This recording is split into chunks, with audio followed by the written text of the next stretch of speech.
இந்திய தொலைக்காட்சிகளில் முதன் முறையாக அந்த மாதிரி யூடியூப் வரலாறுலேயே முதல் முறையாக ஐசிசி ரேங்கிங் ஐபிஎல் டீம்ஸ்க்கு ஐபிஎல் பிளேயர்ஸ்க்கு கொடுத்ததுன்னா நம்ம சேனல் தான், the Netaji cut. We can say it proudly now. Hello guys, welcome to the Netaji cut. அதாவது இந்த வீடியோவில் என்ன பார்க்க போகிறேன்னு ஜஸ்ட் ஒரு அஜெண்டாவை நான் சொல்கிறேன்.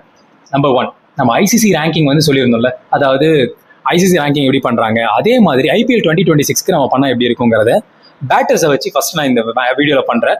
அண்ட் தென் பவுலர்ஸ், ஃபீல்டர்ஸ் அப்படிங்கிறத பவுலர்ஸ், ஆல்ரவுண்டர்ஸுங்கிறத அடுத்தடுத்த வீடியோவில் நம்ம பார்க்கலாம். ஓகேவா? இதுக்கு நடுவில் எம்எல்சி வேறு ஸ்டார்ட் ஆகுது. So how it is going to get கவர்டுங்கிறத ஒரு மேட்ச் முடிஞ்சிடும். பிகாஸ் எம்எல்சி நம்ம அதிகமாக பேர் பார்க்க போகிறது கிடையாது. அண்ட் அதில் இருக்கிற பாயிண்ட்ஸுமே கூட 6 மேட்ச் தான், 6 டீம் தான் இருக்க போகுது. ஸோ அதுவுமே பெரிய ஒரு ஐபிஎல் அளவுக்கு இருக்க போகிறதும் கிடையாது. ஸோ நமக்கு நிறைய டைமுமே கிடைக்கும் அந்த விஷயம் எடிட் பண்ணும்போது. we can do that also. இந்த ஐசிசி ரேங்கிங் படி எக்ஸ்பிளைன் பண்ணுறேன். அண்ட் அதைப்படி ஐபிஎல் 2026 பேட்டர் எப்படி இருக்கும்னு நான் சொல்கிறேன். அது முடித்த பிறகு ஒரு ஜஸ்ட் ஒரு கான்ட்ரவர்சி மாதிரியான ஒரு விஷயம், ஓகேங்களா? எப்பயுமே இது வந்து போய்கிட்டே தான் இருக்கும், எப்பயுமே இந்தியாவில் போயிட்டு இருக்கும். ஸோ அந்த விஷயத்தை வந்து லெட்ஸ் டாக் அபவுட் சம்திங் அப்படின்ற மாதிரி ஒரு point. First, as we discussed, ICC ranking எப்படி போடுவாங்க அப்படிங்கிறத சொல்கிறேன். நீங்கள் இந்த கால்குலேஷன் மனப்பாடம் பண்ணணும், அந்த பாயிண்டே கிடையாது. ஜஸ்ட் மைண்டில் வச்சுக்கோங்க போதும். ஓகே, நம்பர் 1, அதாவது ஒரு பேட்டர் அவன் அடிக்கிற ரன்னு ரொம்ப முக்கியம், ஓகேங்களா? அதுதான் பேஸ் கால்குலேஷன். அண்ட் ஆல்சோ நான் வீடியோவில் பண்ணும்போது நிறைய டைம் இந்த குனிஞ்சு பார்ப்பேன், ஏன்னா கால்குலேஷன் நான் லேப்டாப்பில் வச்சிருக்கேன், டேட்டா பாயிண்ட்ஸ் மிஸ் பண்ணிடக்கூடாதுன்னு. So please don't judge it. நானுமே வந்து நம்பர்ஸ்லாம் அதிகமாக மைண்டில் வைக்கிற அளவுக்கு எனக்கு தெளிவும் கிடையாது, அதனால சொல்கிறேன். எஸ், ஸோ ரன்ஸ் ஸ்கோர் பண்ண தான் ஒரு பேஸ், அதுதான் ரொம்ப இம்பார்ட்டன்ட். அதுக்கு அடுத்து அந்த பேட்டர் அவருடைய ஸ்ட்ரைக் ரேட்டு, ஆவரேஜும் ரொம்ப முக்கியம். இது எல்லாத்துலேயும் தானே. இதில் நான் ஆரஞ்ச் கேப் இது டிஃபரன்ஸ்னா, ஆரஞ்ச் கேப் வெறும் நம்பர் மட்டும்தான். ஆனால் ஐசிசி பாயிண்ட்ஸுங்கிறது இதுவுமே பாயிண்ட்டுக்குள்ளே வரும். அண்ட் தென் ஒரு மேட்ச் ஸ்கோரிங் கான்டெஸ்ட், அதாவது ஃபார் எக்ஸாம்பிள் ஒரு ஹை ஸ்கோரிங் மேட்ச் 200+ ஸ்கோர் அடிக்கிறாங்கன்னு வச்சுக்கோங்களேன் ஒரு டீம். அந்த டீம் அடிக்கும் போது அந்த பேட்டர் அந்த டீமில் இருந்தாருன்னா, ஃபார் எக்ஸாம்பிள் சிஎஸ்கே 200 ரன் அடிக்கும் போது ருத்ராஜ் கெய்க்வாட் அப்போ 100 ரன் அடிச்சிருந்தாருன்னா அந்த டைமில் அவரோட பாயிண்ட்ஸ் ஏறும் ஃபாஸ்ட்டாக. அதுவே டீம் ஸ்கோர் 140, இவர் 100 ரன் அடிச்சிருக்காரு, ஸ்ட்ரைக் ரேட்டும் கம்மியாக தான் இருக்கும் ஆப்வியஸ் அப்படி இருந்துச்சுன்னா. ஸோ அப்போ அவரோட பாயிண்ட்டு கம்மியாக தான் அவருக்கு ஆட் ஆகும், அந்த லாஜிக்கில் சொல்கிறேன். And then crisis contribution. அது என்ன கிரைசிஸ் கான்ட்ரிபியூஷன்னா, டீமில் வந்து படப்படான்னு விக்கெட் விடும். ஃபார் எக்ஸாம்பிள் டீம் வந்து பவர் பிளேயில் 40 ரனுக்கு 3 விக்கெட் இருக்கும், ஒரு அண்டர் ப்ரெஷரில் இருக்கும். அந்த டைமில் அந்த பேட்ஸ்மேன் எப்படி ஸ்கோர் பண்ணுறாருங்கிறது ஒரு பாயிண்ட் வரும். And then bowling quality. Opponent team maybe நம்ம சொல்லலாம் எஸ்ஆர்எச் டீம் வந்து ஆப்போனன்ட் டீம் பவுலிங்கு, ஆனால் பவுலிங்கில் வந்து அந்தளவுக்கு குவாலிட்டி கிடையாது. நான் சொல்கிறேன் 2023 அந்த டைம் எக்ஸாம்பிள். இப்போ இருக்காங்க ஷகிப் ஹுசைன் இருக்காரு, பேட் கமின்ஸ் கூடவே நல்லா போட்டிருந்தாரு, ஒவ்வொரு மேட்ச்சில் எல்லா மேட்ச்லுமே. ஸோ அந்த மாதிரி மூமெண்ட் இருந்தால் அப்படிங்கிற பாயிண்ட்டும் இருக்குது. ஸோ அதனால ஒரு பவுலர் அவரோட ரேங்கிங்கை வச்சு அந்த பவுலர் எப்படி டேக் ஆன் பண்ணுறாங்கிறத வச்சுமே வரும் கணக்கு. அண்ட் தென் செகண்ட் இன்னிங்ஸில் அந்த பேட்ஸ்மேன் சேஸ் பண்ணியிருந்தாருன்னா அது போனஸ் பாயிண்ட்ஸ். ஸோ இதனால தான் நீங்கள் தெரிஞ்சுக்கணும், நிறைய பேர் விராட் கோலியை புகழ்றதுக்கான காரணம் பிகாஸ் அவர் சேஸில் அதிகமாக ரன்ஸ் அடிக்கிறதுனால தான் அவரோட ஐசிசி பாயிண்ட்ஸ் எப்பயுமே ரொம்ப ஸ்டேபிளாக இருக்கு. ஏன் நடுவில் 3 வருஷம் எங்கடா அடிக்கவே இல்லை, நிறைய செஞ்சுரிஸே இல்லையே, பெருசாக ஸ்கோரே இல்லையே அப்படின்னு சொல்லுவாங்க. ஆனால் அவருக்கு ஏன் ஐசிசி பாயிண்ட்ஸ் இருந்துகிட்டே இருந்துச்சுன்னா இதுதான் ரீசன். பிகாஸ் அவர் சேஸில் அவரோட ஸ்கோரை காமிச்சிடுறாரு, அதுதான் பாயிண்ட். இது T20க்கு, ஐசிசியோட T20 குவாலிட்டிக்கு சொல்கிறேன். ஓடிஐக்கு, டெஸ்ட்டுக்கு சின்ன சின்ன ட்வீக்ஸ் இருக்கும், ஓகேங்களா? ஸோ இது T20க்கு. அண்ட் தென் டீம் இன்னிங்ஸோட டோட்டல். ஸோ ஃபார் எக்ஸாம்பிள் ஒரு டீம் வந்து 200 ரன் அடிக்கிறாங்கன்னு வச்சுக்கோங்களேன், ஆல்ஸ் 180ன்னு வச்சுக்கோங்களேன். அந்த பேட்ஸ்மேன் 90 ரன்ஸ் அடிச்சிருந்தாரு, அதாவது டீமோட 50% ஆஃப் த ஸ்கோர் இவர் தான் அடிச்சிருந்தாருன்னா அவரோட பாயிண்ட்ஸு டக்குன்னு ஏறும், ஓகேங்களா? இது ஒரு பாயிண்ட். ஸோ இந்த மாதிரி 8 பாயிண்ட் இருக்குது. கடைசி பாயிண்ட் என்னன்னா எக்ஸ்பீரியன்ஸ் வச்சு. ஃபார் எக்ஸாம்பிள் ஒரு புது பேட்ஸ்மேன் உர்வில் பட்டேலை வச்சுக்கோமே, உர்வில் பட்டேல் வந்து வந்த உடனே பயங்கரமாக அடிக்கிறாருன்னா கூட அவருக்கு ஏறத்தை விட ஒரு எக்ஸ்பீரியன்ஸ்டு பேட்டர் ஃபார் எக்ஸாம்பிள் சிவம் டூபே அந்த மாதிரி அடிக்கிறாருன்னா அவருக்கு ஏற பாயிண்ட் ஜாஸ்தி. இது ஏன்னா அதாவது நம்பர் ஆஃப் இன்னிங்ஸ் பிளேடுன்ற வருதுல அந்த கணக்குனால. இங்கே தான் நீங்கள் நல்லா தெரிஞ்சுக்கணும், தோனி வந்த 2 வருஷத்துக்குள்ள ஸ்டார்டிங்க இந்தியா டீமுக்கு வந்த கொஞ்ச நாள்லயே அவர் தான் இன்னுமே பார்த்தோம்னா கொஞ்சம் மேட்ச்லேயே வந்து அதிகம் நம்பர் 1 ஐசிசி ரேங்கிக்கு போனதுன்னா அவர்கிட்ட அந்த ரெக்கார்டு இருக்கு. சுப்மன் கில் செகண்ட்ல இருப்பார். ஸோ இதுல இருந்து தெரியணும் தோனியோட குவாலிட்டி எந்த ரேஞ்சில் இருந்திருக்குன்னு. இன்ஃபேக்ட் தோனி அப்போ 1 டவுன் ஆர் 2nd டவுன் அந்த மாதிரி தான் இறங்கியிருப்பாரு, ஓப்பனிங்ல இறங்குவார் கில்லு. ஸோ இங்கிருந்து நம்ம தெரிஞ்சுக்கிற ஒரு விஷயம் என்னன்னா, ஒரு பேட்டர் ஒரு ஃப்ரெஷராக இருந்தாருன்னா அவருடைய பாயிண்ட் ஏறுறது ஒரு கான்ஸ்டன்ட்டாக எல்லாருக்கும் கிடைக்கிற மாதிரி பாயிண்ட் அவருக்கு கிடைக்கணும்னா அவருக்கு குறிப்பிட்ட இன்னிங்ஸ் ஆடி இருக்கணும், ஒரு லெவல் இருக்கு. அது T20க்கு, ஓடிஐக்கு, டெஸ்ட்டுக்கு மாறும். ஸோ அந்த மாதிரி T20க்கு இந்த பாயிண்ட் இருக்குங்கிறது ஒரு விஷயம் இருக்கு, ஓகேங்களா? ஸோ இப்போ நம்ம அடுத்த பாயிண்ட்டுக்கு வரலாம். இந்த பாயிண்ட் எல்லாம் எனக்கு புரியுது, ஓகேவா?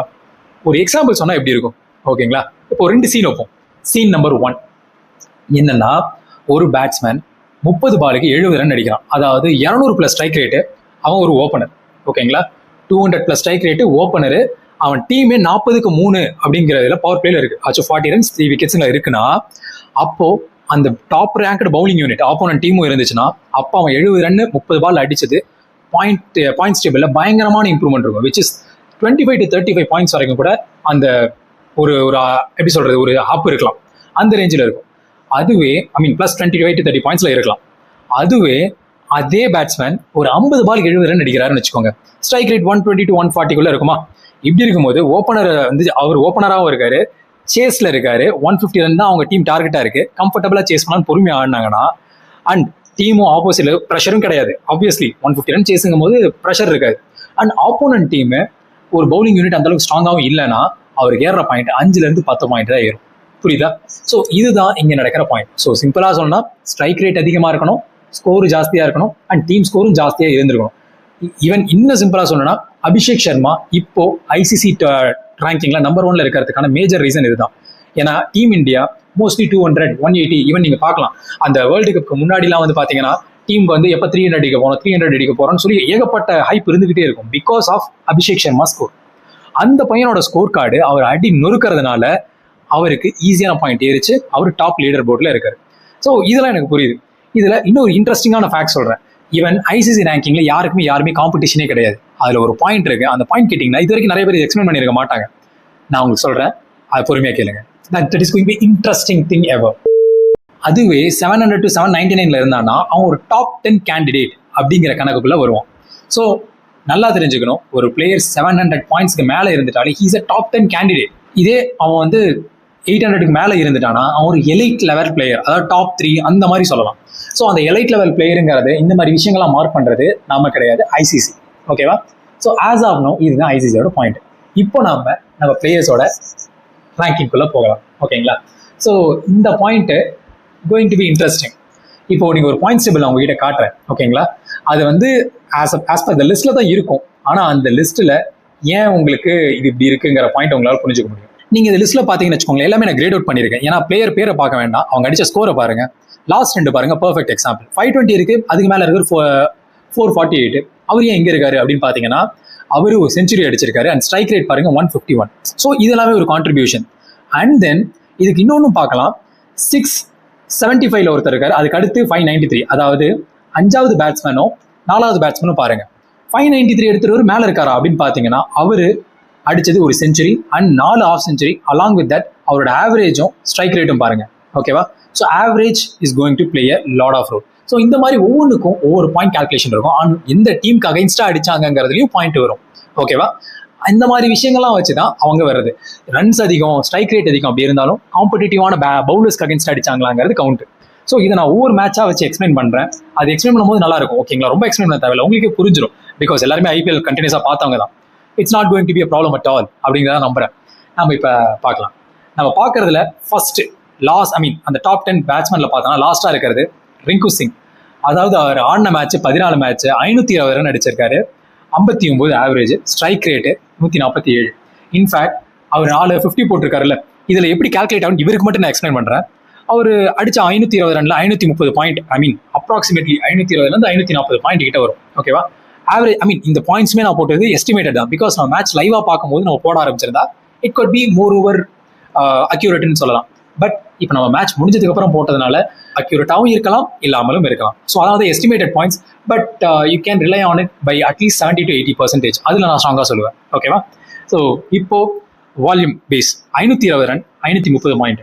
ஆவரேஜ் போனஸ் பாருங்க, அதில் 59. அதாவது டாப் 10 பேட்டர்ஸில் ரிங்கு சிங்குக்கு தான் அதிகமான ஆவரேஜ். ஸோ அதனால அவருக்கு 110 பாயிண்ட் அதிகமாக கிடைக்கும். And then 4 of century 60 point. Not out இவருக்கு தான் அதிகம். ஸோ ஒவ்வொரு நாட் அவுட்க்கும் 5 பாயிண்ட் கிடைக்கும். ஸோ 6 நாட் அவுட் இவர் 30 பாயிண்ட் அதில் கிடைக்கும். அண்ட் தென் ஸ்ட்ரைக் ரேட்டு அவருக்கு 150 கீழே இருக்கு, அதனால 60 பாயிண்ட் மைனஸ் ஆகும். ஓகேங்களா? இதுவே டெத் ஓவர் ஸ்பெஷலிஸ்ட் போனஸ் இவருக்கு இருக்கு. டெத் ஓவரில் இவர் அடிச்சதுனால +20 பாயிண்ட்ஸ் இவருக்கு கிடைச்சிருக்கும். இதனால இவர் 10th பிளேஸ்ல இருக்காரு 690 புள்ளிகளோட. ஓகேங்களா? நம்ம டாப் 10 பார்க்கலாம், சரி சன் டிவியில் போடுவாங்களா, அந்த மாதிரி ஒரு மொமெண்ட்ல தான் நான் இருக்கிறப்போ. அதுக்கு அடுத்து வந்து பார்த்தீங்கன்னா, ஸோ இந்த விஷயத்துலையும் நம்ம பார்க்கலாம், ஐசிசியோட ஒரு மெத்தடை வச்சு நம்ம பாயிண்ட் போட்டிருக்கோங்கிறது ரிங்கு சிங் விஷயத்துல. இந்த ஆவரேஜ் புஷ் தான் அவருக்கு 10th பிளேஸ்க்கு கொண்டு போய் விட்டுருக்கு. அண்ட் இதனால என்ன தெரியுதுன்னா, கேகேஆர் ஜெயிச்சதுல 5 மேட்ச்ல இவரோட கான்ட்ரிபியூஷன் ஜாஸ்தியா இருந்திருக்குன்னு நமக்கு தெரிய வருது. ஓகேவா?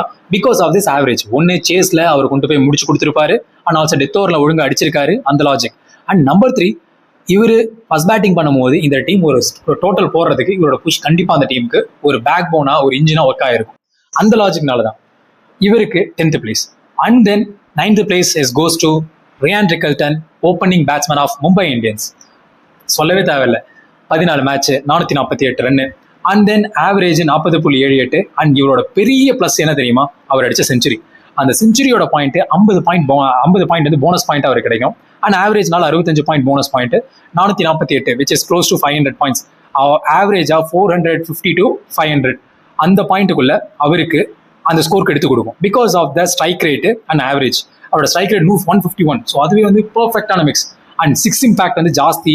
4th இந்த என்டையர் சீசன்லேயே அதிகமான 6ல 4th மோஸ்ட்ல இருக்காரு.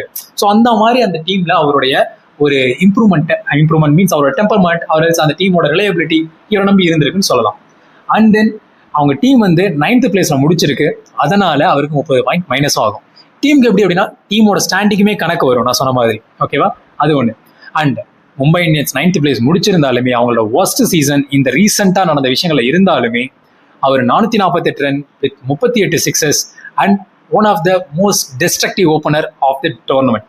வித்தவுட், அதாவது இவரோட கான்ட்ரிபியூஷன்லாம் பார்த்தீங்கன்னு வச்சுக்கோங்களேன், இதை விட மோசமாக இருந்திருக்கும் எம்ஐயோட சுச்சுவேஷன். அந்த அளவுக்கு இவர் இந்த வருஷம் பண்ணியிருந்தாரு. அண்ட் இந்த வருஷம் first MI batter to score this IPL season century இவர் தான். திலக்கமாவும் செஞ்சுரி அடிச்சிருப்பாரு, நம்ம பார்த்துருப்போம். That was really good century. எனக்கு ரொம்ப பிடிச்ச செஞ்சுரி இந்த சீசன்ல. அது நல்லா இருந்துச்சு. நம்ம 8th பொசிஷன்ல இருக்கிறது மக்களின் captain Shreyas Iyer, Punjab Kings captain. அதாவது ஸ்டாட்ஸ் உங்களுக்கு இதுலேயே வந்துடும், நீங்கள் பார்க்கலாம். நான் ஒவ்வொரு டைம் எக்ஸ்பிளைன் பண்ணால் இட் வில் பி போர். நான் என்ன ஃபேக்டர்னால நான் இவருக்கு கொடுத்துருக்கேன் நான் சொல்ல வரேன். ஐயர் வந்து பார்த்தீங்கன்னா 55 அவரோட ஆவரேஜ், அதில் தான் அவருக்கு எக்ஸ்ட்ரா போனஸ் கிடச்சிருக்கும். அண்ட் தென் 3 ஹாஃப் செஞ்சுரி, ஒரு செஞ்சுரி போனஸ். நான் சொன்ன மாதிரி 50 பாயிண்ட் அவருக்கு கிடச்சிரும். And captaincy value 15 point extra note பண்ணிக்கிறோம். ஒரு பிளேயரோட கேப்டன்சியுமே இங்கே பாயிண்ட் வரும்.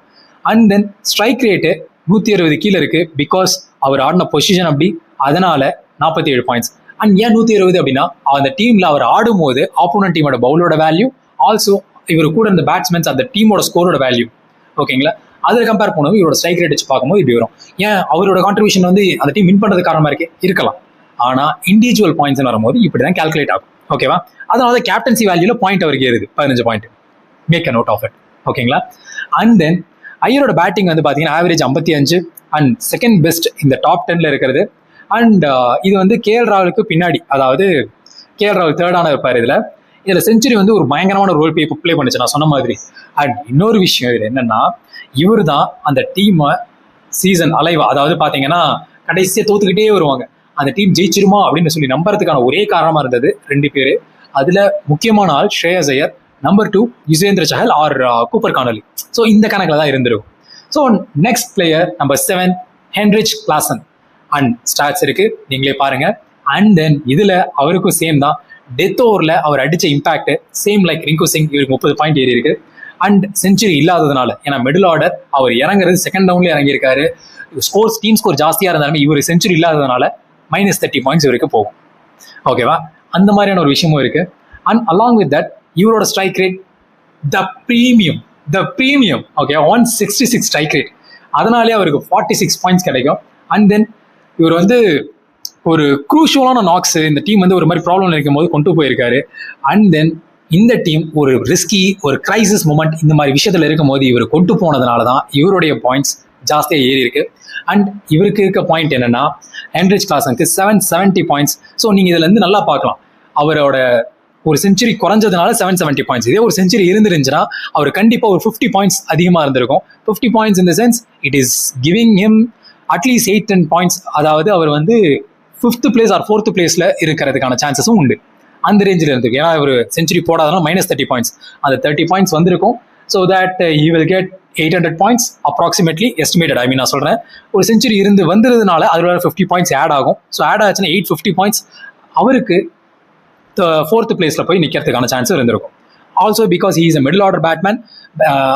அது மட்டும் இல்லாமல் இவர் வின்னிங் நாக் நிறைய அடிச்சிருக்காரு, டெத் ஓவரில் நிறைய அடிச்சிருக்காரு, அண்ட் டீம் கிரைசிஸ்ல நிறைய டைம் இருக்கும்போது இவர் போய் கை கொடுத்துருக்காரு. ஸோ இந்த லாஜிக்லாம் இவருடைய ஆட் அட்வான்டேஜாக போய் நிற்கும்.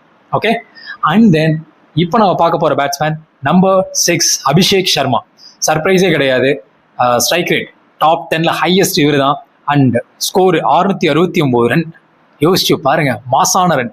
And then century, 50 points bonus and fastest 50. அதில் ஒரு டீமோட சேர்ந்து பெர்ஃபார்ம் பண்ணதில்ல. அண்ட் அபிஷேக் சர்மாவோட ஸ்ட்ரைக் ரேட் தான் இந்த சீசன்லேயே பயங்கரமான ஸ்ட்ரைக் ரேட்னு சொன்னல, விச் இஸ் வைபவ் சூரியவன்ஷியை விட ஜாஸ்தி. அண்ட் ஆல்சோ இவருடைய வந்து சீசன் வந்து இன்கன்சிஸ்டண்டாக இருந்திருப்பார். ஒரு மேட்ச்சில் பயங்கரமாக அடிப்பார், இன்னொரு மேட்ச்சில் அப்படியே அமைதியாவார். ஸோ அதனால் அவருக்கு -72 பாயிண்ட்ஸ். அண்ட் தென் இவரோட ஸ்கோர் பாயிண்ட்ஸ் வந்து பார்த்தீங்கன்னா நிறைய ஏறினது வந்து இவர் 220+ ஸ்ட்ரைக் ரேட்டில் நிறைய மேட்ச்சில் அடித்தது. அண்ட் ஆல்சோ இவர் ஓப்பனிங்லேயே, அதாவது பவர் பிளேலேயே நிறைய நல்ல பவுலர்ஸை டேக் ஆன் பண்ணியிருப்பார். ஸோ அதனால தான் இவருக்கு இவ்வளோ பாயிண்ட்ஸ், 798 பாயிண்ட்ஸ். ஸோ இந்த 72 பாயிண்ட்ஸ் வந்து இருந்துச்சுன்னா he could be a top 3 அந்த ரேஞ்சில் இருந்திருப்பார். பிகாஸ் இவர்கிட்ட ஸ்கோர் இருக்கு, ஸ்ட்ரைக் ரேட் இருக்கு, ஆவரேஜும் இருக்கு. அந்த 44.6. ஸோ நாட் அ ஈஸி திங்ல, அதனால. And then we are going to number 5, KL ராகுல். நான் மறுபடியும் சொல்றேன், நிறைய பேர் KL ராகுல் அவ்வளோதான்றாங்க. எல்லா வருஷமுமே இந்த ஆரஞ்ச் கேப் லிஸ்ட் ஆரல்ஸ் அந்த ஒரு பாயிண்ட்ஸ் டேபிள் மாதிரி போட்டீங்கன்னா கண்டிப்பா டாப் 10 ஆர் டாப் 15ல KL ராகுல் இருந்துகிட்டே இருப்பாரு. He is like a mutual fund for any team bet on. So அந்த மாதிரி வந்து போட்டிங்கன்னா SIP மாதிரி பொறுமையாக ஒரு பாட்டில் கொடுத்துக்கிட்டே இருப்பார். யோசிச்சு பாருங்களேன், ஒரு பிளேயருக்கு 12 கோடி ரூபாய்க்கு போறீங்க. அந்த பிளேயர் உங்களுக்கு எல்லா சீசன்லையுமே கான்ஸ்டன்ட்டாக ஒரு 400 ரன் உங்களுக்கு மினிமம் கேரண்டியாக கொடுக்குறாரு. அதாவது ஒரு பிளேயரை நம்பி ஆக்ஷனில் நீங்கள் 12 கோடி ரூபாய் இன்வெஸ்ட் பண்ணுறீங்க. அந்த இன்வெஸ்ட் பண்ணுற மனுஷன் எல்லா சீசனும் உங்களுக்கு கான்ஸ்டன்ட்டாக 850, ஓகேங்களா, 400 ரன் கான்ஸ்டன்ட்டாக கொடுக்குறாரு. 14 மேட்ச் 850 அடிக்கிறாரு. 6 மேட்ச் டக் அவுட் ஆனாலும் 8 மேட்ச் உங்களுக்கு அடிச்சு கொடுக்குறாரு. அலாங் வித் தட் ஃபீல்டிங்காக இருக்கட்டும் இல்லை கீப்பிங்காக இருக்கட்டும் எக்ஸலண்ட். அண்ட் ஸ்ட்ரைக் ரேட்டு மற்றவங்க டிஸ்டர்ப் மோஸ்ட்லி பண்ண மாட்டார். அந்த லாஜிக்கில் இருக்க ஒரு மனுஷன் எந்த ஆங்கிள் வேணாலும் கியரும் சேஞ்ச் பண்ணக்கூடிய ஒரு ஆள். ஸோ இந்த மாதிரியான ஒரு மனுஷன் கிடைக்கும் போது எந்த டீம் வேணான்னு சொல்லுவாங்க. ஆனால் இந்த மாதிரி ஒரு மனுஷன் தான் நிறைய பேர் வந்துட்டு ஈஸியாக எடுத்துக்கிறாங்க. அண்ட் கேப்டன்சி ஃபேக்டர் வேற, ஒரு கேப்டன்சி ஆப்ஷனும் உங்களுக்கு அவர் கொடுக்குறாரு. ஸோ ஈவன் நீங்கள் இப்படியே வச்சுக்கலாமே, என்ன ரோல் உனக்கு வேணும், தேர்ட் டவுன் ஆடணுமா, டெத் ஓவரில் ஆடணுமா, இல்லை ஓப்பனிங் ஆடணுமா, அந்த மாதிரி he will give entire varieties, spin hitter, seam bowler அடிக்கிறது எல்லாரையுமே அடிவார். ஸோ இவருக்கு டீம் இன்வெஸ்ட் பண்ணுறதுக்கு ஆனால் யோசிப்பாங்க. ஸோ இதை தான் நான் சொல்ல வரேன். இவர் எப்பயுமே அந்த லிஸ்ட்ல இருந்துகிட்டே இருப்பாரு. And trust me guys, this guy is எப்படி சொல்றது, very very very under rated. அவ்வளோதான் எனக்கு தோணுது.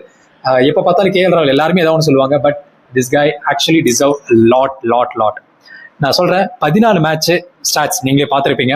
அண்ட் தென் இவரோட எக்ஸ்ட்ரா பாயிண்ட் என்ன, ஹிஸ்டாரிக் இன்னிங்ஸ் ஒன்று 152 நாட் அவுட், அதில் 60 பாயிண்ட் அவருக்கு ஏறும். அண்ட் செஞ்சுரி போனஸ் ஒன்று 50 பாயிண்ட் ஏறும்.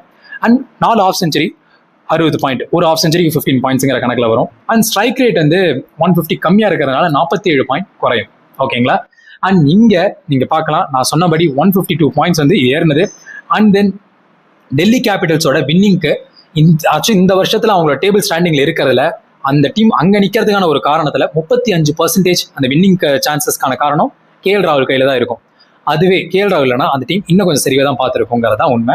இந்த பாயிண்ட்ஸை வச்சு பார்த்தா நம்ம ஒரு எப்படி சொல்கிறது, ஒரு கேல்குலேஷனாக பார்த்தா, ஒரு இம்பாக்ட் ஃபேக்டர் இவரை வச்சு நம்ம அந்த டீமுக்கு வச்சு பார்த்தா இதுதான் வந்து நிற்கும். அந்த ரேஞ்சில் இருக்காரு. And he is standing with the point of 805 which is top 10 the greatest அப்படின்ற லாஜிக்கில் அவர் நிற்கிறாரு. And this guy is really phenomenal. ஏன்னா 2025 ஆக்ஷனில் CSK போயிட்டு விட்டுருப்பாங்க. And still the miss is a costly miss for CSK. அவர் இருந்திருந்தாருன்னா நம்ம இந்த மிடில் ஆர்டரில் இவங்க இல்லையே 2025 சீசன்லேயே திணறி இருப்போம். அந்த பிரச்சனையே வந்திருக்காது. இந்த வருஷம் டெத்தில் ஆள் இல்லையே, 4ல் வந்து நம்ம எதிர்பார்த்த பிளேயர் வேற. ஆனால் நம்ம எப்படி எதிர்பார்த்தோம்ல, கார்த்திக் சர்மா வந்து 5th 6th டவுனில் ஆடணும் அப்படின்னு எதிர்பார்த்தோம். ஆனால் அவர் அங்கே அடிக்கல, 4th டவுனில் ஒழுங்காடுறாரு. அது ஸ்ட்ரைக் ரேட் பெருசாக கிடையாது.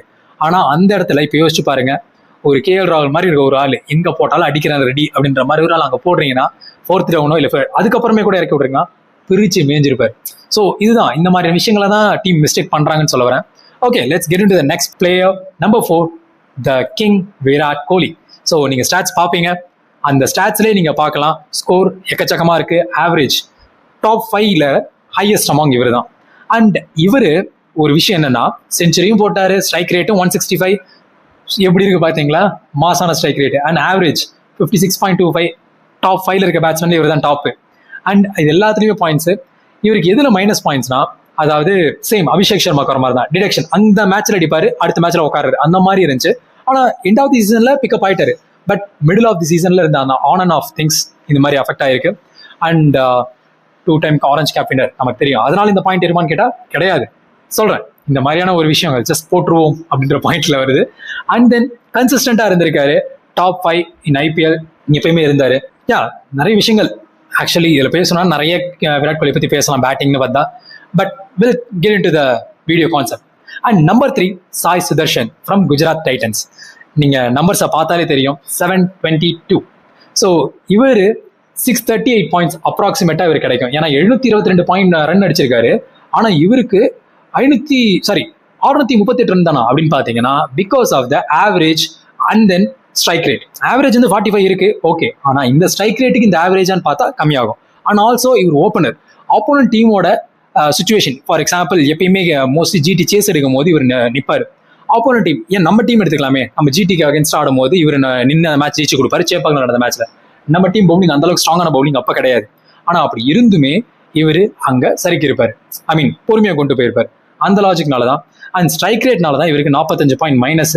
அண்ட் கன்சிஸ்டன்சி எல்லா மேட்ச்லையும் அடிப்பார். அதனால இவருக்கு 25 பாயிண்ட் எக்ஸ்ட்ரா. எல்லாருக்குமே ஆன் அண்ட் ஆஃப் அதனால போன பாயிண்ட் இவருக்கு அங்கே எக்ஸ்ட்ரா வாங்குறாரு. And 8 half centuries.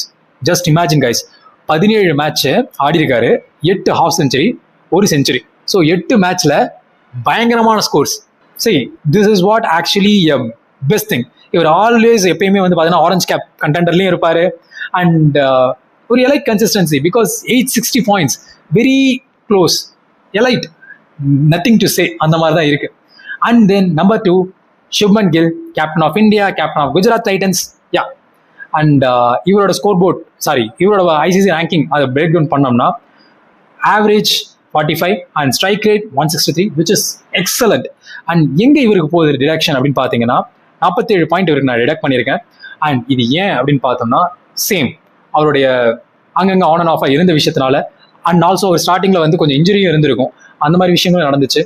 And deduction 47 points சொன்னால, அதே மாதிரி கேப்டன்சி லீடர்ஷிப்பில் வந்து இவருக்கு plus 20 points.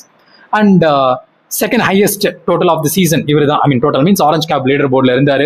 And along with that இவரோட ஸ்ட்ரைக் ரேட் தான் எனக்கு ரொம்ப இம்ப்ரெசிவாக இருக்குது. பிகாஸ் யோசிச்சு பாருங்க, ஒரு பக்கம் சாய் சுதர்ஷன் இப்படி ஒரு நீட்டாக பொறுமையாக கொண்டு போயிட்டு இருக்காரு, இன்னொரு பக்கம் தட்டாலட்டியாக ஒரு பால், ஆனால் அடிக்கிறதே தெரியாமல் அடிக்கிறாருங்கும் போது இம்ப்ரெசிவ் தானே, really good actually. And then last but not the least, the number 1 top contender Vaibhav Suryavanshi, and he is the only guy crossed 900 points.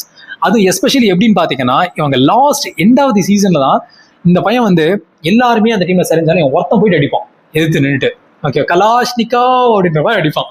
அதனால தான் இவனுக்கு ஏகப்பட்ட பாயிண்ட் ஏறிச்சு. 776 run and average 48 and strike rate 162, century 50 point கிடைக்கும். 5 half centuries 5 அடிச்சாரு, அதனால 75 point. எல்லாமே strike rate ஹெவியாக இருந்ததுனால 25 பாயிண்டாக ஒவ்வொன்றுக்கும் கிடைக்கும். And then season record holder 6 power பிளேயில் அடித்தது எல்லாமே சேர்த்து 60 பாயிண்ட் அவருக்கு. அண்ட் டிடக்ஷன் எதனாலனா, அதாவது ஒரு பிக் இன்னிங்ஸ் அக்கேஷனலாக வரும், மற்ற இன்னிங்ஸில் டப்புன்னு அடிச்சு அவுட் ஆகிற மாதிரி இருக்கும், அந்த லாஜிக்னால. அண்ட் இவருக்கு வந்து பார்த்தீங்கன்னா இந்த வருஷம் எல்லாருக்கும் தெரிஞ்சதான் 72 6 அடிச்சு கிறிஸ் கெயிலோட ரெக்கார்டை ஷேட்டர்ட் இட், ஓகேவா. அந்த மாதிரியான ஒரு personality, he is really a great for upcoming, எப்படி சொல்கிறது, சீனியர் டீம், இன்டர்நேஷ்னல் டீம், என்ன வேணால் வச்சுக்கலாம். இஸ் த கிரேட் அப்படின்னும் போது வேற என்ன சொல்கிறதுக்குன்னு இருக்கு. ஸோ இதுதான் வந்து பேட்டிங் டீமோட கம்ப்ளீட் டேபிள் அனலைசேஷன். ஸோ இதில் உங்களுக்கு பாயிண்ட்ஸ் இல்லை, இந்த பிளேயர் ஏன் வரல, இந்த பிளேயர் ஏன் வரலன்னு கேளுங்க, நான் சொல்கிறேன் ஏன்னு. ஆனால் இதில் என்ன ஒரு பாயிண்ட்னா, இந்த பிளேயர்ஸ் வந்து இருக்கிறது எஸ்டிமேட்டட் தான், மேபி சேஞ்ச் ஆகலாம். நான் சேஞ்ச் ஆகலாம்னு எதை சொல்கிறேன்னா, ஷஃபிள் ஆகலாம், ஓகேங்களா. மேபி ரிங்கு சிங் இடத்துக்கு வேற ஒரு ஆள் வரலாம். ஆனால் top 8 or 9, it is not going to change at all. 100% not going to change at all. And as I mentioned you, shuffle வரலாம், ஓகேங்களா. ஸோ இந்த மாதிரி தான் இருக்க போகுது. அண்ட் தென் இதுதான் பார்த்தீங்கன்னா இந்த டாப் 10 லிஸ்ட், ஓகேவா. இந்த பாயிண்ட்ஸ் இருக்கு. ஆஸ் ஆஃப் நான் சொன்ன மாதிரி you can check it out. இதில் நல்லா உத்து பார்த்தீங்கன்னு வச்சுக்கோங்களேன், ஒரு விஷயம் தெரியும். அதாவது குஜராத் டைட்டன்ஸ் வந்து ஒரு ஆரஞ்ச் கேப்ல பயங்கரமாக டாமினேஷன் இருக்கு. In fact with purple cap too. Out of 5 season purple கேப்க்கு 3 டைம் வாங்கியிருக்காங்க, 2023, 25, 26. 23ல முகமது ஷமி அண்ட் 25ல பிரசித் கிருஷ்ணா, இந்த வருஷம் ககிசோ ரபாடா.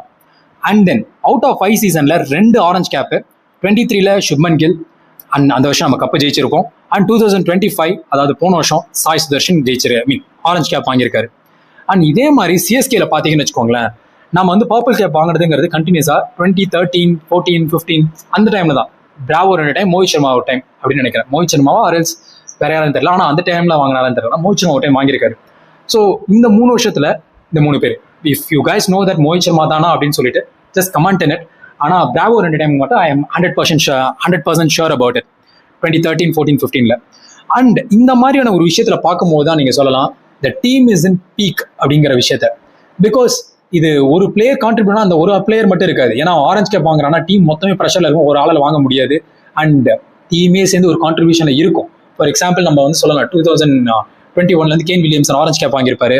அண்ட் அவர் மட்டும் தான் அடிச்சிட்டு இருந்தாரு அந்த டீம்ல அப்படின்னு நினைக்கலாம். ஆனால் அந்த டீம்ல ஒரு மாதிரி கான்ட்ரிபியூஷன் இருந்துகிட்டே இருக்கும். அவர் மட்டுமே இல்லை, அவர் வந்து கான்ஸ்டன்டா அந்த டீமை ஒரு புல் பேக் பண்ற அளவுக்கு தான் இருப்பாரு. அண்ட் பவுலர்ஸ் அந்த டைம்ல வந்து எல்லாருமே ஷோ பண்ணியிருப்பாங்க. ஸோ இந்த மாதிரி தான் ஒரு டீம் ஆரஞ்ச் கேப் வாங்குதுன்னா கண்டிப்பா அந்த டீமை சுத்தி, ஐ மீன் அந்த பிளேயரை சுத்தி ஆடுறதுக்கான பிளேயர்ஸுமே இருப்பாங்க. That is going to be actually flex for a team. Even Shubman Gill வாங்கும்போது சாய் சுதர்ஷன், அப்போ வந்து விருந்திமன் சாஹா ஓப்பனிங் ஆடுவார். அண்ட் சாய் சுதர்ஷன் வாங்கும்போது சுப்மன் கில் அவர் கூட ஆடுவார். ஸோ இந்த மாதிரி இருந்துகிட்டே இருக்குன்னு சொல்றேன். இந்த வருஷம் எடுத்துக்கோங்க, எல்லாமே இதுதான் கான்செப்ட்ல வரும். அண்ட் இல்ல தனியா வாங்கியிருக்காரு அப்படின்னா வாங்கலாம். ஆனா அந்த டீம் ஒரு லீடர் போர்டில் இருக்குமான்னு கேட்டா கஷ்டம். ஸோ இதனாலதான் சொல்றேன், யூ ஷுட் டெஃபினெட்லி ஹேவ் ஒரு பிளேயர் வந்து ஒரு மேட்ச்ல ஸ்டெப் அப் பண்றானா, ஒரு எக்ஸ்பேக்டரா கேம் சேஞ்சரா ஸ்டெப் அப் பண்றானா, that is totally different. But constant ஒரு ஷோ, ஐ மீன் எப்படி சொல்றது, ஒரு ஷோ ஸ்டாப்பரா இல்லாம ஒரு ஷோ மேக்கரா எப்பயுமே ஒரு ஆள் வேணும். அதனால தான் சொல்றேன், KL ராகுல் சிஎஸ்கே போனது it's a very good option. நிறைய பேர் இல்லைன்னு சொல்லுவாங்க, பட் அவங்க போய் எடுத்திருக்கணும். எடுத்திருந்தாங்கன்னா Ruturaj Gaikwad and then KL ராகுல், trust me, the combination is going to be super good. Sanju Samson அதுக்கு நல்ல ஆடமாட்டாருன்னு சொல்ல, சஞ்சு சாம்சன் ஆடுறாரா, KL ராகுலும் ஓப்பனிங் இறக்கி விட்டு ஒன் ருத்ராஜ் அந்த மாதிரி இறங்கியிருந்தாங்கன்னா it could be super combination. Trust me guys, it definitely will work. அந்த மாதிரி இருந்திருக்கும். And then now coming to the கான்ட்ரவர்சியான ஒரு டாபிக், நிறைய பேர் அதை பேசுவாங்க அப்படின்னு சொல்லல. அதாவது SRH டீம் வந்து அப்ரார் அகமதை வந்து எடுப்பாங்க. எதுக்குன்னா சன்ரைசர்ஸ் லீட்ஸ்னு சொல்லி தி 100s ஒரு ஃப்ரான்ச்சைஸ்ல எடுப்பாங்க. அப்போ அப்ரார் அகமது வந்து பாகிஸ்தான் பிளேயர், நம்ம எல்லாருக்குமே தெரியும். எடுக்கும்போது பாகிஸ்தான் பிளேயரை சைன் பண்ணிட்டாங்க. இது வந்து ஒரு IPL ஃப்ரான்ச்சைஸி இப்படி பண்றாங்க, இது நல்லாவா இருக்கு அப்படின்னு சொல்லி ஏகப்பட்ட பேச்சு. ஆனா இது இங்கதான் நடக்குதுன்னு கேட்டா நிறைய இடத்துல நடந்திருக்கு. இங்க நான் சப்போர்ட் பண்ண வரல. ஆனா இது ஏன் நடந்துச்சுன்னு ஒரு ஜஸ்ட் ஒரு பாயிண்ட் நான் சொல்ல வரேன். ஓகேங்களா, லெட்ஸ் லுக் இன்டு இட். அதாவது எனக்கு ஒரு பாயிண்ட் மட்டும் வந்துகிட்டே இருக்கும், ஒரு பாகிஸ்தானி பிளேயர்னா அங்க இருக்கிறாரு தானா, இல்ல அந்த பிளேயர் வந்து அங்க பிறந்தாலே பாகிஸ்தான் பிளேயர் ஆக மாட்டாரா அப்படின்ட்டு. ஏன்னா உஸ்மான் கவாஜா RPSGக்கு நம்ம டீம் ஆடிப்பாரு. நம்ம தலைக்காக வந்து RPSG சப்போர்ட் பண்ணிட்டு இருக்கும்போது அங்க Usman Khawaja is a player. And then Moeen Ali CSKக்கு ஆடி இருப்பாரு. அண்ட் தென் KKRக்கு ஆடி இருக்காரு. இம்ரான் தாஹிர் CSK RPSG காலத்துல இருந்தே ஆடி இருக்காரு தோனி கூட. அப்போ அதுக்கப்புறம் DC டெல்லி கேபிட்டல்ஸ்க்கும் ஆடி இருக்காரு. அண்ட் தென் அசார் முகமது பஞ்சாப் கிங்ஸ்க்கு ஆடி இருக்காரு 2012 அண்ட் 2013. அண்ட் KKRக்கு 2015 ஆடி இருக்காரு. அண்ட் ஓவிஸ் ஷா அப்படின்ற ஒருத்தர் ராஜஸ்தான் ராயல்ஸ்க்கு ஆடி இருப்பாரு. அண்ட் சிக்கந்தர் ராசா PBKSக்கு ஆடி இருப்பாரு. ஸோ இந்த மாதிரி நிறைய பாகிஸ்தான் ஆர்ஜின் இருக்க பிளேயர்ஸ் விளையாண்டுருக்காங்க. ஏன் TSKக்கு மோசின் கான் அப்படின்ற ஒரு பிளேயர் இருப்பாரு, அவர் ஆடி இருக்காரு. அண்ட் SA20ல நம்ம இம்ரான் தாஹிர் வச்சு ஆடி இருக்கோம். அந்த மாதிரியான விஷயங்கள்லாம் நாம கொண்டு வர மாட்டோம். ஏன்னா they are not Pakistanis now. அந்த லாஜிக்னால இருக்கும். இப்போ இதில் இந்த பாயிண்ட்டை கொண்டு வர நீங்க கேட்கலாம். அதாவது இதுல ஒரு விஷயம் என்னன்னா இப்போ நான் ரொம்ப பழசனம் போல, இப்போ ரீசெண்டா என்னன்னா முகமது அமீர் பாகிஸ்தானி பவுலர், அவர் வந்து இப்போ இங்கிலாந்துல அவருடைய சிட்டிசன்ஷிப் கிடைச்சிருச்சுன்னா IPL அவரால் ஆப்ஷன்ல வந்து ரெஜிஸ்டர் பண்ண முடியுன்ற ஒரு பாயிண்ட் இருக்கு. அப்படி வந்துச்சுன்னா RCBக்கு நான் விளையாடணும்னு ஆசைப்படுறேன்னு அவரே தான் சொல்லியிருக்காரு. சொல்றாருங்கும் போது ஃபேன்ஸுமே செலிப்ரேட்டும் பண்ணாங்க, நிறைய இடத்துல நீங்க பார்க்கலாம். ஓகேவா? ஸோ இப்போ இந்த இடத்துல ஒரு பாகிஸ்தானி பிளேயரை நீங்க சைன் பண்ணா பிரச்சனை ஆகாதா? ஏன்னா ஒரு இங்கிலாந்து பிளேயர்னு மாத்துவீங்களா? இது என்ன கணக்கு? ஒருத்தர் இங்க இருந்து மாறிட்டா நல்லவர் ஆயிடுவாரா அப்படின்ற பாயிண்ட் வருது. அப்படி பார்த்தோம்னா அப்ரார் அகமது தான் விராட் கோலியோட வந்து என்னோட ஐடால் ரோல் மாடல்ன்ற மாதிரிலாம் கூட தான் ஒரு போஸ்ட் போட்டிருக்காரு. அப்படின்னா அவர் நல்லவர் ஆயிடுவாரா? ஸோ அவர் நல்லவரா கெட்டவராங்கிற பாயிண்ட் தாண்டி நான் இவங்களோட பெர்ஸ்பெக்டிவ்ல கேட்கறேன். நீங்க சொல்றீங்கல்ல இவர் கெட்டவர் அப்படின்னு சொல்றீங்களா, அந்த லாஜிக்ல I am just mentioning it. So if you calling him as someone have a negative guy, so இவர் இந்த போஸ்ட் போட்டதுனால இவர் பாசிட்டிவா மாறிடுவாரா? ஓகே, ஒரு சிட்டிசன்ஷிப் மாத்திட்டா இவர் பாசிட்டிவா மாறிடுவாரா அப்படின்ற பாயிண்ட்ஸும் it will have a question. ஓகேவா? ஸோ இங்கே தான் ஏன் அப்ரார் அகமதுக்கு மட்டும் இந்த ஒரு ஹேட்ரட் இருக்குன்னு நான் சொல்றேன். அண்ட் ஹேட்ரடுங்கிறத தாண்டி அவருக்குமே கொஞ்சம் திமிரு ஜாஸ்தி தான். ஸோ திமிரு இந்த சென்ஸ் அவர் பண்ணது நான் சொல்றேன். சொல்லும்போது உங்களுக்கு ஏன் நான் அந்த வார்த்தை யூஸ் பண்ணணும்னு உங்களுக்கு புரியும். அதாவது champions trophy match India versus Pakistan, அங்க என்ன நடக்கும்னா சுப்மன் கில் அவுட் எடுத்துட்டு ஒரு மாதிரி ஆட்டிடியூட் காட்டுவாரு. அப்போ யார் தெரியுமா சொல்லுவாங்க, அதாவது அப்போ வந்து வசீம் அக்ரம் ஒன்று சொல்லுவாரு, பி ஹம்பிள் அப்ரார் அகமதுன்னு சொல்லி திட்டுவாரு. என்னன்னா எனக்கு அந்த டெலிவரிலாம் இம்ப்ரெஸ் தான் ஆயிருக்கு, பட் அந்த செலிப்ரேஷன் எனக்கு இம்ப்ரெஸ் ஆகல. பிகாஸ் அவன் டீம் ஒரு மோசமான சுச்சுவேஷனில் இருக்கு. India was very stable. And Shubman Gill அவன் வந்து நல்லா விளையாண்டுட்டு இருக்க டீம் அவுட் ஆகிட்டு போகிறான், நீ போய் நீ பண்ணிக்கிட்டு இருக்க அப்படின்னு சொல்லிட்டு வாசிம் அக்ரம் பாகிஸ்தானி கிரிக்கெட்டர் அவர் திட்டுவார், சென்ட் ஆஃப் கொடுத்ததுக்கு அப்படி சொல்லுவார். அண்ட் இது இந்தியா டுடேல இருக்கு, சாம்பியன்ஸ் ட்ராஃபி 2025 நடந்திருக்கும், துபாயில் நடந்த மேட்ச், நீங்க பார்க்கலாம். அதை நான் உங்களுக்கு ப்ரூஃப் ரீடிங்குமே போட்டிருக்கேன், you can check it out. And along with that இவர் வந்து ஒரு சேனல்ல வந்து பேசும்போது, நீங்க வந்து வேற ஒரு ஸ்போர்ட்ஸ்ல இருந்தா என்ன பண்ணுவீங்க கேட்டா, நான் பாக்ஸிங் பண்ணுவேன், நான் வந்து ஷிகர் தவானை வந்து ஃபைட்டு கூப்பிடுவேன் அப்படின்னு சொல்லி பாக்ஸிங் கூப்பிடுறேன் அப்படின்னு சொல்லிலாம் பேசியிருப்பாரு. ஒரு லாஜிக்கே இல்லாம ஒரு எப்படி சொல்றதுன்னா, I want to punch Shikhar Dhawan அப்படின்ற பாயிண்ட் ஆக்சுவலி ஒரு லைன் யூஸ் பண்ணியிருப்பாரு அவர். ஸோ இந்த மாதிரி விஷயங்கள்லாம் வரும்போது தேவையில்லாத அவர் மேல ஒரு பேச்சு கிளம்பும். உனக்கு இருக்கலாம், maybe you have something grudge or something, whatever you have something means you should keep it with yourself. When it comes to national media, you should not say what actually you are thinking about on yourself as a hatred. என்ன வேணாலும் நீங்க சொல்ல முடியாது, அது வந்து it's not a good திங்ல, அந்த மாதிரி லாஜிக்ல சொல்றேன். அண்ட் தென் இதுல இன்னொன்று என்னன்னா, இதுதான் வந்து ஒரு மாதிரி எனக்கு பிடிக்காத ஒரு விஷயம் பர்சனலி. பஹல்காம் அட்டாக் நடக்கும், விச் இஸ் அ டெரரிசம். அது ஒரு ஸ்போர்ட்ஸ் பர்சனா நான் என்ன பண்ண முடியும்? இவரு பாகிஸ்தானுக்கு விளையாடுறாரு, இவரு என்ன டெரரிஸ்டா கன் எடுத்துக்க போனாரா? Absolutely true point. பட் அதை அப்ரிஷியேட் பண்றது தப்பு தானே. அவர் என்ன பண்ணியிருப்பாருன்னா, டீ வச்சுட்டு பண்ணியிருப்பாரு, ஐ மீன் ஒரு போஸ்ட் போட்டிருப்பாரு. அந்த போஸ்ட்ல கூட இந்த மாதிரி எப்படி சொல்றது, ஃபேண்டாஸ்டிக் இந்த மாதிரிலாம் போட்டிருப்பாரு. அந்த ஒரு வீக்கே பார்த்தீங்கன்னா ஒரு மாதிரி டிஃப்ரெண்டான போஸ்ட்லாம் நிறைய போட்டுட்டு இருப்பாரு இந்த விஷயங்களாவே. அண்ட் இதுக்கு ரீசன்னா அபிநந்தன் சிங் நம்மளோட ஒரு இதுக்கு என்ன ரீசன்னா, அபிநந்தன் சிங் அப்படின்னு நம்மளுடைய இந்தியன், ஓகேங்களா, ஒரு ஆர்மி ஆஃபீஸர். அவர் வந்து அங்கே போயிட்டு ஃப்ளைட் கிராஷ் ஆகிடும், அங்கே விழுந்துருவாரு, அப்போ டீ கொடுத்து ஒரு வீடியோ பண்ணுற மாதிரிலாம் போட்டிருப்பாங்க பாகிஸ்தான் ஒரு டைமில். It was in 2018 or 19 I guess, அந்த டைமில் அது நடக்கும். ஸோ அதே மாதிரி இவர் அங்கே வந்து ரீக்ரியேட் பண்ணுற மாதிரி போட்டு ஹெவிலி கிளாஷ்ட் ஆக்சுவலி அந்த டைமில் போச்சு. ஸோ இந்த மாதிரிலாம் பண்ணிட்டு இருந்த ஒரு பிளேயர், அதாவது ஒரு டெரரிசம் நடக்குது, அது சந்தோஷமா இருக்குன்னு சொல்ற மாதிரியான ஒரு விஷயத்த வெளியில சொல்ற ஒரு பிளேயரு, அவரை நீங்க சைன் பண்ணியிருக்கீங்களா அப்படிங்கிறது தான் ஆக்சுவல் கொஸ்டின். ஆனால் இதை நிறைய பேர் அப்படி கேட்கவே கிடையாது. பாகிஸ்தான் பிளேயரை சைன் பண்ணிட்டாங்கன்னு பிளண்டா கேட்டிருப்பாங்க. ஸோ இங்கே தான் நான் சொல்றேன், பாகிஸ்தானி பிளேயரை சைன் பண்ணது ப்ராப்ளம் கிடையாது, அப்ரார் அகமதை சைன் பண்ணது தான் actual problem. And that is actually when it is comes to when a player is appreciating a terrorism, இந்த மாதிரிலாம் இருந்துச்சுன்னா ஒன்றும் இல்லை. தோனி வந்து ஆர்மி கேமஃப்ளோஜ் இருக்க க்ளோவை போட்டதுக்கு பாகிஸ்தானி டீம் இந்த மாதிரி போடக்கூடாதுன்னு சொல்லி ஐசிசிட்டே கம்ப்ளைண்ட் பண்ணாங்க. Fair, totally fair. அப்படி இருக்கக்கூடாது தான். பிகாஸ் நீங்கள் கேமஃப்ளோஜிங் ஒரு டிசைனாக பார்க்காம you are seeing it as army simple அப்படின்ற லெவலுக்கு பார்க்குறீங்கன்னா you should also consider this as well, right? அங்கே தான் ஆக்சுவலி கெட்டிங் அ ப்ராப்ளம். ஆனால் அந்த விஷயத்தை யாரும் தெளிவாக சொல்றது இல்லை. உடனே நம்ம எப்படி சொல்லுவோம்னா, கிரிக்கெட்டில் வந்து பாலிடிக்ஸ் கொண்டு வராதிங்க, இந்த மாதிரி கொண்டு வராதிங்க. Actually they are not tracking politics, they are tracking terrorism, and this guy actually trying to, I mean, appreciating it. இது வந்து பிளேயர்ஸ் எல்லாரும் பண்ணலையே, இந்தியன் பிளேயர்ஸ் பண்ணலையே, மற்ற பிளேயர்ஸ் பண்ணலையே, அப்சல்யூட்லி ட்ரூ. நிறைய பாகிஸ்தான் பிளேயர்ஸ் பண்ண கிடையாது, நிறைய பேருக்கு இது பிடிக்கவும் கிடையாது. இன்ஃபேக்ட் முகமது அமீர் அவருமே பிடிக்கிறதும் கிடையாது. அதனால தான் அவர் மேலே நிறைய பேருக்கு ஹேட்டட் வர்றது கிடையாது, இவர் மேலே வர்றதுக்கான ரீசனும் கூட. அண்ட் தென் கான்வர்சேஷன் சீரீஸ்க்கு நீங்கள் கொடுத்த வெல்கமிங்க்கு ரியலி தேங்க்யூ கைஸ். அண்ட் எப்படி சொல்றதுன்னா, அவர் வந்து யூபிஎஸ்சி ஃபைட் கிளப்னு ஒரு வச்சிருக்காரு, அருண் வடிவரசன் ஐஎஃப்எஸ் அவர் வச்சிருக்காரு. ஆக்சுவலாக அவரை ப்ரௌன் கூப்பிட்டு இருந்தேன், ஈவன் வீடியோவில் கூட பார்ப்பீங்க, நான் ப்ரௌன் கூப்பிட்டுருக்கேன். ஆனால் எடிட் பண்ணும்போது அவர்கிட்ட ஆஃப்டர் த பாட்காஸ்ட் அந்த மாதிரி நான் பேசுனதுக்கு அப்புறம் அவர் சார்னு மட்டும்தான் எனக்கு கூப்பிட தோணுது. He is actually gem of a person. ஏன் நான் அப்படி சொல்கிறேன்னா, நம்ம லைஃப்பில் வந்து ஒரு 2 வருஷம் நம்ம ஒரு வருஷம் ட்ரை பண்ணுவோம், 4 வருஷம் ட்ரை பண்ணுவோம், 5 வருஷம் கிடைக்கலன்னா அட போங்கடா நம்ம குழப்ப பார்த்துட்டு போகலாம் அப்படின்ற மாதிரி நினைப்போம். அவருக்கு குரூப் 2ல வேலை கிடைச்சிருக்கு, அட்லீஸ்ட் அதில் 50,000 60,000 சேலரி கிடைக்கும். அண்ட் பை 2022 ஒரு கவர்மெண்ட் ஜாப் உங்களுக்கு வந்து 2020 or 22 I don't know exactly, அந்த டைமில் உங்களுக்கு வேலை கிடைக்குது, கவர்மெண்ட் ஜாப் ஸ்டார்டிங் சேலரி உங்களுக்கு 50,000 or 60,000 கிடைக்குதுங்கும் போது, நானாக இருந்தனாலோ யாராக இருந்தாலும் most of the peoples will settle down. அவர் அங்கேருந்து எனக்கு இது வேண்டாம் அப்படின்னு சொல்லி யூபிஎஸ்சி மறுபடியும் ட்ரை பண்ணிக்கிட்டே இருந்து யூபிஎஸ்சி அச்சீவ் பண்ணியிருக்காரு. அண்ட் 8 வருஷம் இந்த பெயின் வாஸ் ஹெவி. பிகாஸ் யார் வேணாலும் உங்களுக்கு சப்போர்ட் பண்ணியிருக்கலாம், அப்பா அம்மா யார் வேணாலும் சப்போர்ட் பண்ணியிருக்கலாம்.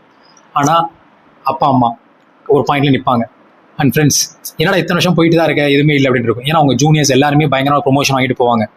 கண்டிப்பாக நீங்கள் புத்தர்லாம் ஒன்றும் கிடையாது, நீங்கள் இதெல்லாமே எடுத்துக்கிட்டு போகிறதுக்கு நம்ம எல்லாருமே இருப்பாங்க. என்னடா நம்ம ஒரு ராங் மூவ் பண்ணிட்டோமோ அப்படின்ற மாதிரி தாட்டில் இருக்கும். ஏன்னா நல்லா போயிட்டு இருந்த விஷயத்தை ட்ராக் பண்ணி நம்ம இது வரைக்கும் நல்லா போகல, எல்லாரும் போயிட்டு இருக்காங்க, நான் பண்ண மிஸ்டேக்னு வச்சுக்கலாம்.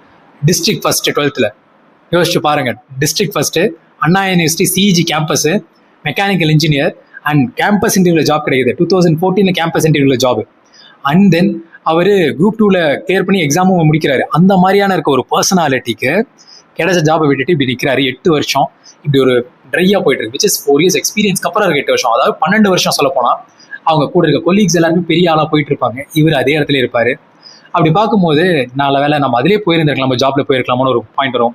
ஸோ ஏகப்பட்ட விஷயங்கள் அவர் மைண்ட்ல போயிருந்துமே அவர் இருந்தாரு. அண்ட் அவங்க ஒய்ஃப் வீட்லயே இருக்கலாம், இல்லை அவங்களுடைய ஒய்ஃப் வந்து மேபி அவங்க ஒய்ஃப் சப்போர்ட்டிவா இருக்கலாம், அவங்க ஒய்ஃபை சுற்றி இருக்கவங்க அவங்க ஒய்ஃப்கே கூட ப்ரெஷர் பண்ணியிருக்கலாம், அவங்க ஒய்ஃப் வந்து இந்த மாதிரி இருக்கேன் அட்வைஸ் பண்ணியிருக்கலாம். அவர் ஸ்டில் ஹி ஸ்டாண்ட் ஃபார் தட்னா எப்படி இருந்திருக்கும் அந்த ரெசிலன்ஸ். அண்ட் அவர் வந்து யூபிஎஸ்சி ஃபைட் கிளப்னு ஒன்று பண்ணிட்டு இருக்காரு. அது நிறைய பசங்க வந்து ப்ரிலிம்ஸும் கிளியர் பண்ணியிருக்காங்க இந்த டைம். அவர் நான் அவர்கிட்ட கங்க்ராச்சுலேஷன் சொல்கிறேன். ஆக்சுவலாக அவர் வந்து இல்லை நான் சொல்லாத காரணம் என்னன்னா சில விஷயம் நான் சொல்ல வேணாம்னு நினச்சேன் அப்படின்னு சொன்னார். ஃபைன், அவர் சொன்ன விஷயத்தை நான் சொல்லலை. But when he is explaining things, அவர் வந்து இந்த 8 வருஷ ஸ்ட்ரகிள் அவர் ஸ்ட்ரகிளாகவே சொல்லலை. அவர் வந்து ஒரு ஜஸ்ட் எக்ஸ்பீரியன்ஸாக சொல்லியிருந்தார். இது வந்து ஒரு பெயின் ஆகும், நான் அவ்வளோ கஷ்டப்பட்ட அந்த மாதிரி விஷயங்களே சொல்லலை. இன்ஃபேக்ட் எப்படி சொல்லலாம்னா, இந்தியாவில் அவ்வளோ டேக்ஸ் கட்டுறோம், நமக்கு இவ்வளோ விஷயங்கள் ஒழுங்காகவே நிறைய விஷயங்கள் கிடைக்கல, கரப்ஷன் இருக்குது, இவெல்லாம் இருந்துமே இந்த இந்தியாவுக்காக நான் நிற்கிறேன் அப்படின்னு சொல்லி யூபிஎஸ்சி ப்ரிப்பேர் பண்ணி எவ்வளோ விஷயங்கள் பண்ணணும், நல்ல விஷயங்கள் பண்ணணும் அப்படின்னு சொல்லி அவர் ஆசைப்படுற ஒரு மனுஷன் போய் நிற்கிறான்னா, he really deserve a lotன்ற மாதிரி தான் இருந்துச்சு. ஆக்சுவலி கொஞ்ச நாள் கழிச்சு நான் அந்த எடிட்லாம் பண்ணிட்டு நான் அவரை பற்றி நிறைய விஷயங்கள் எனக்கே ஒரு செட்பேக்ஸ் நான் நினச்சிக்கிறேன். he is actually really a great guy. That's it guys, thank you for watching the video. and bowlers, all-rounders நம்ம பொறுமையாக பண்ணலாம், nothing urgent because MLC இருக்கு, ஒவ்வொரு வீடியோக்கு நடுவில் அப்படி சும்மா கேப்பில் பண்ணலாம். It's going to be interesting. And thank you, please like, share and subscribe and comment பண்ணுங்க உங்களுக்கு இந்த தாட்ல அந்த லிஸ்ட்ல வேற ஏதாவது சேஞ்சஸ் இருக்கா. Let's see that. Thank you guys. நன்றி, வணக்கம்.